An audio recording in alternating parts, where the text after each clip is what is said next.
तो स्टूडेंट्स, अब हम हमारे इस सवाल की दूसरी शर्त पर आ गए हैं, जिसमें लिखा है कि मोहन ने अपने लाभ का भाग दिलीप और केशव दोनों से बराबर बराबर अनुपात में लिया है। तो मोहन दिलीप और केशव दोनों से बराबर बराबर हिस्से में लेता है, तो कितना लेता है यहाँ पर हम देखेंगे। तो यहाँ पर हम देखते हैं हमारे सवाल की शर्त नंबर 2। शर्त नंबर 2 में यहाँ पर दिया गया है कि मोहन अपना 1/4 भाग दिलीप व केशव से बराबर बराबर लेता है। अब अगर मोहन अपना भाग बराबर बराबर लेता है तो कितना भाग वो लेता है, ये हमें यहाँ निकालना होगा। तो मोहन का जो भाग है वह 1/4 है। तो मोहन 1/4 भाग को दिलीप से लेगा आधा। तो यहाँ दिलीप से उसने कितना लिया? दिलीप से उसने लिया 1/4 का आधा, मतलब आ जाएगा 1/8। और दूसरा है केशव, तो उसने केशव से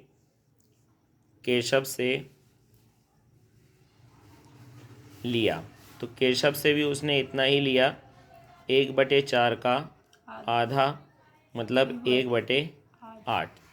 तो स्टूडेंट्स, यहाँ दिलीप से उसने 1/8 ले लिया है, केशव से भी उसने 1/8 ले लिया है। तो हम जानते हैं कि जो दिलीप और जो केशव है उन दोनों का अनुपात हम जानते हैं कि था 3/5 और 2/5। तो ये 3/5 में भी 1/8 की कमी आ जाएगी, और ये 2/5 जो है इसमें भी 1/8 की कमी आ जाएगी, क्योंकि दिलीप 1/8 भाग दे देगा और केशव भी 1/8 भाग दे देगा। तो दिलीप के अनुपात में से 1/8 कम हो जाएगा, केशव के अनुपात में से 1/8 कम हो जाएगा। फिर जो बचेगा वही दिलीप का और केशव का नया अनुपात कहलाएगा। तो इसे आप यहाँ पर ये भी लिख सकते हो कि ये इनका सेक्रीफाइस आ गया है, यानी कि त्याग आ गया है, सेक्रीफाइस रेशियो आ गया है। तो सूत्र एक होता है नया अनुपात निकालने का। नया अनुपात निकालने का एक सूत्र होता है कि पार्टनरों का जो पुराना अनुपात होता है उस पुराने अनुपात में से अगर पार्टनरों का त्याग माइनस कर दिया जाता है तो नया अनुपात आ जाता है। ठीक है, तो अब हम नया अनुपात यहाँ निकालते हैं। तो सबसे पहले हम निकालते हैं दिलीप का नया अनुपात। तो देखिए, दिलीप का पुराना हिस्सा जो था वो था 3/5, और उसने त्याग किया है कितने का? 1/8 का। तो यहाँ पर 3/5 में से 1/8 को माइनस करेंगे तो एलसीएम लेंगे, तो यहाँ आ जाएगा 40। 8 का 3 में गुणा करेंगे तो 24, 5 का 1 में गुणा करेंगे तो 5। अब ये माइनस कर देंगे तो 24 में से 5 कम कर देंगे तो 19 आ जाएगा, और यहाँ आ जाएगा 40।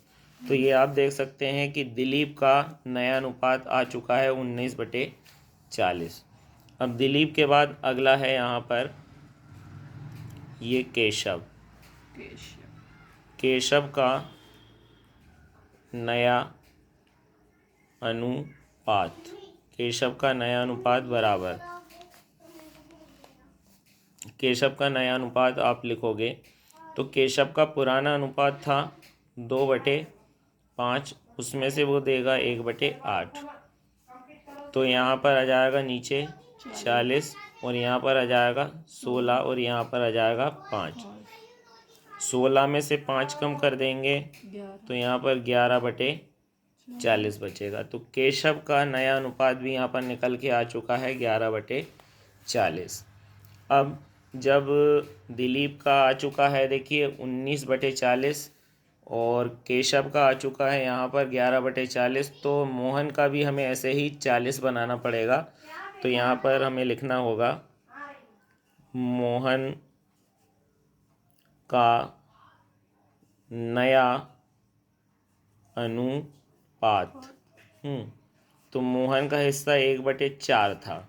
अब इसमें हम गुणा करेंगे कितने का? 10 का। तो ये बन जाएगा 10/40।